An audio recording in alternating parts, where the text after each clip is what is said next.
नमस्ते दोस्तों, आज हम जावा प्रोग्रामिंग में ओओपीज कॉन्सेप्ट्स के बारे में जानेंगे। ओओपीज का मतलब है ऑब्जेक्ट ओरिएंटेड प्रोग्रामिंग सिस्टम। यह एक प्रोग्रामिंग पैराडाइम है जो रियल वर्ल्ड ऑब्जेक्ट्स और उनके इंटरैक्शंस को सिमुलेट करता है। ओओपीज कॉन्सेप्ट्स को समझना जावा प्रोग्रामिंग में बहुत इंपॉर्टेंट है। ये कॉन्सेप्ट्स आपके कोड को ऑर्गेनाइज्ड, रीयूजेबल और मेंटेनेबल बनाते हैं। चलिए अब हम ओओपीज के कॉन्सेप्ट्स को डिटेल में समझते हैं। ओओपीज एक तरीका है प्रोग्राम को डिजाइन करने का जो रियल वर्ल्ड ऑब्जेक्ट्स की तरह सोचता है। जैसे एक कार के बारे में सोचो। कार के गुण, प्रॉपर्टीज होते हैं जैसे रंग, मॉडल और गति। कार के कार्य, मेथड्स भी होते हैं जैसे स्टार्ट होना, ब्रेक लगाना और गति बढ़ाना। ओओपीज में हम सॉफ्टवेयर ऑब्जेक्ट्स बनाते हैं जिनके पास डेटा, प्रॉपर्टीज और मेथड्स, फंक्शंस होते हैं। यह ऑब्जेक्ट्स रियल वर्ल्ड एंटिटीज को रिप्रेजेंट करते हैं और उनके साथ इंटरैक्ट करते हैं। एनकैप्सुलेशन एक ओओपीज कॉन्सेप्ट है जो डेटा को मेथड्स के अंदर छुपाता है। इसे डेटा हाइडिंग भी कहते हैं। मान लीजिए आपके पास एक बैंक अकाउंट है। आपका अकाउंट नंबर और बैलेंस आपके डेटा है। एनकैप्सुलेशन यह सुनिश्चित करता है कि आपका डेटा सुरक्षित रहे और कोई अनऑथराइज्ड पर्सन इसे एक्सेस न कर सके। Java class, bank account, private int account number, private double balance, public double get balance, int pin, / check pin before returning balance. इस कोड में अकाउंट नंबर और बैलेंस प्राइवेट है, यानी इन्हें केवल बैंक अकाउंट क्लास के अंदर ही एक्सेस किया जा सकता है। इनहेरिटेंस एक ओओपीज कॉन्सेप्ट है जो एक क्लास को दूसरे क्लास के प्रॉपर्टीज और मेथड्स इनहेरिट करने की अनुमति देता है। यह कोड रीयूजेबिलिटी को बढ़ावा देता है और डेवलपमेंट प्रोसेस को अधिक एफिशिएंट बनाता है। मान लीजिए आपके पास एक एनिमल क्लास है जिसमें नेम और एज प्रॉपर्टीज हैं। यह क्लास सभी एनिमल्स के लिए कॉमन एट्रीब्यूट्स को डिफाइन करता है। अब आप डॉग और कैट क्लासेस बनाना चाहते हैं। इन क्लासेस में कुछ यूनिक प्रॉपर्टीज और मेथड्स होंगे जो सिर्फ डॉग्स और कैट्स के लिए स्पेसिफिक हैं। इनहेरिटेंस की मदद से आप एनिमल क्लास के प्रॉपर्टीज और मेथड्स को डॉग और कैट क्लासेस में इनहेरिट कर सकते हैं। इससे आपको बार बार वही कोड लिखने की जरूरत नहीं पड़ेगी। जावा क्लास एनिमल, यह क्लास सभी एनिमल्स के लिए बेस क्लास का काम करेगा। स्ट्रिंग नेम, इंट एज, यह प्रॉपर्टीज सभी एनिमल्स के लिए कॉमन है। क्लास डॉग एक्सटेंड्स एनिमल, इस क्लास में डॉग स्पेसिफिक प्रॉपर्टीज और मेथड्स होंगे। / Dog specific properties and methods, उदाहरण के लिए आप बाघ मेथड को डिफाइन कर सकते हैं। इस कोड में डॉग क्लास एनिमल क्लास से नेम और एज प्रॉपर्टीज इनहेरिट करता है। इससे कोड रीयूजेबिलिटी बढ़ती है और डेवलपमेंट प्रोसेस को सिंप्लीफाई करती है। Section 5 polymorphism, method overriding. Polymorphism एक ओओपीज कॉन्सेप्ट है जो एक ही नाम के मेथड को डिफरेंट क्लासेस में अलग अलग इंप्लीमेंट करने की अनुमति देता है। यह फ्लेक्सिबिलिटी और कोड रीयूजेबिलिटी को बढ़ावा देता है, जिससे कोड बेस मेंटेन करना आसान हो जाता है। मान लीजिए आपके पास एनिमल क्लास है जिसमें साउंड मेथड है। यह मेथड एक जेनेरिक साउंड को रिप्रेजेंट करता है जो सभी एनिमल्स के लिए कॉमन हो सकता है। अब डॉग और कैट क्लासेस एनिमल क्लास से साउंड मेथड इनहेरिट करते हैं, लेकिन हर एनिमल का साउंड अलग होता है। इसलिए हमें इन क्लासेस में साउंड मेथड को कस्टमाइज करना पड़ता है। पॉलीमॉर्फिज्म की मदद से आप डॉग और कैट क्लासेस में साउंड मेथड को ओवरराइड कर सकते हैं और उनके रिस्पेक्टिव साउंड्स को डिफाइन कर सकते हैं। यह मेथड ओवरराइडिंग कहलाता है। Java class animal public void sound, system out dot println animal sound. इस कोड में साउंड मेथड एक जेनेरिक एनिमल साउंड को प्रिंट करता है।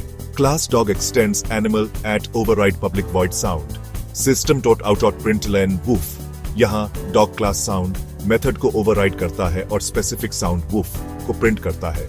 इस कोड में डॉग क्लास साउंड मेथड को ओवरराइड करता है और वूफ प्रिंट करता है। इसी तरह आप कैट क्लास में साउंड मेथड को ओवरराइड कर सकते हैं और मियो प्रिंट कर सकते हैं। मेथड ओवरराइडिंग से आप स्पेसिफिक बिहेवियर को डिफाइन कर सकते हैं जो हर सब क्लास के लिए यूनिक हो। Class cat extends animal at override public void sound, system dot out println meow. इस तरह कैट क्लास भी साउंड मेथड को ओवरराइड करता है और मियाओ प्रिंट करता है। मेथड ओवरराइडिंग से पॉलीमॉर्फिज्म को अचीव करना आसान हो जाता है। मेथड ओवरराइडिंग से आप कोड को ज्यादा फ्लेक्सिबल और मेंटेनेबल बना सकते हैं। यह ओपिस का एक पावरफुल फीचर है जो आपको कोड रीयूजेबिलिटी और रीडेबिलिटी को बढ़ाने में मदद करता है। Section 6 abstraction, hiding complexity. Abstraction एक ओओपीस कॉन्सेप्ट है जो अननेसेसरी डिटेल्स को छुपाता है और यूजर को केवल रेलेवेंट इंफॉर्मेशन दिखाता है। यह कॉन्सेप्ट सॉफ्टवेयर डेवलपमेंट में बहुत महत्वपूर्ण है क्योंकि यह कोड को मैनेज और मेंटेन करना आसान बनाता है। मान लीजिए आप एटीएम से पैसे निकाल रहे हैं। आप बस अपना कार्ड इंसर्ट करते हैं, पिन डालते हैं और अमाउंट सिलेक्ट करते हैं। आपको एटीएम के इंटरनल वर्किंग्स की जानकारी नहीं होती। आपको यह नहीं पता होता कि आपके अकाउंट से पैसे कैसे डिडक्ट होते हैं या ट्रांजैक्शन प्रोसेस कैसे होती है। एब्स्ट्रैक्शन की मदद से एटीएम मशीन कॉम्प्लेक्स डिटेल्स को हाइड करता है और आपको केवल सिंपल इंटरफेस दिखाता है। यह यूजर एक्सपीरियंस को आसान और इंट्यूटिव बनाता है। Java abstract class ATM public abstract void withdraw money, यह कोड एब्स्ट्रैक्शन का एक उदाहरण है। Class SBI ATM extends ATM at override public void withdraw money / SBI ATM specific implementation।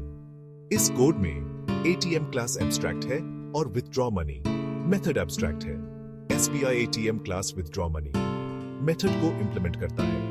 इसका मतलब है कि SBI ATM class ATM class के withdraw money मेथड को अपने तरीके से डिफाइन करता है। इस कोड में ATM क्लास एक ब्लूप्रिंट की तरह है जो बताता है कि withdraw money मेथड होना चाहिए, लेकिन यह डिफाइन नहीं करता कि यह मेथड क्या करेगा। SBI ATM class withdraw money method को इंप्लीमेंट करता है और यह डिफाइन करता है कि पैसे कैसे विथड्रॉ होंगे। इस तरह एब्स्ट्रैक्शन हमें कॉम्प्लेक्स सिस्टम्स को सिंपल और अंडरस्टैंडेबल तरीके से मैनेज करने में मदद करता है। Section 7 benefits of OOPs in Java. OOPs concepts का यूज करने के कई बेनिफिट्स हैं। Code reusability, inheritance code reusability में मदद करता है। Data security, encapsulation data security प्रदान करता है। फ्लेक्सिबिलिटी, पॉलीमॉर्फिज्म फ्लेक्सिबिलिटी प्रदान करता है। मेंटेनेबिलिटी, OOPs कॉन्सेप्ट्स कोड को मेंटेन करना आसान बनाते हैं। मॉड्यूलैरिटी, OOPs कॉन्सेप्ट्स कोड को मॉड्यूल्स में डिवाइड करने में मदद करते हैं। यह बेनिफिट्स OOPs को जावा प्रोग्रामिंग का एक इंपॉर्टेंट पार्ट बनाते हैं। Section 8 real life examples of OOPs concepts. चलो अब हम OOPs कॉन्सेप्ट्स के कुछ रियल लाइफ एग्जांपल्स देखते हैं। कार एक ऑब्जेक्ट है जिसमें प्रॉपर्टीज जैसे कलर, मॉडल और स्पीड है और मेथड्स जैसे स्टार्ट, ब्रेक और एक्सेलरेट हैं। बैंक अकाउंट एक ऑब्जेक्ट है जिसमें प्रॉपर्टीज जैसे अकाउंट नंबर और बैलेंस हैं और मेथड्स जैसे डिपॉजिट और विथड्रॉ हैं। एनिमल एक क्लास है जिससे डॉग, कैट और काउ जैसे डिफरेंट टाइप्स के एनिमल्स इनहेरिट कर सकते हैं। यह एग्जांपल्स आपको OOPs कॉन्सेप्ट्स को रियल वर्ल्ड सिनेरियोज में समझने में मदद करेंगे। Section 9 conclusion, OOPs for beginners. OOPs concepts Java programming का एक फंडामेंटल पार्ट है।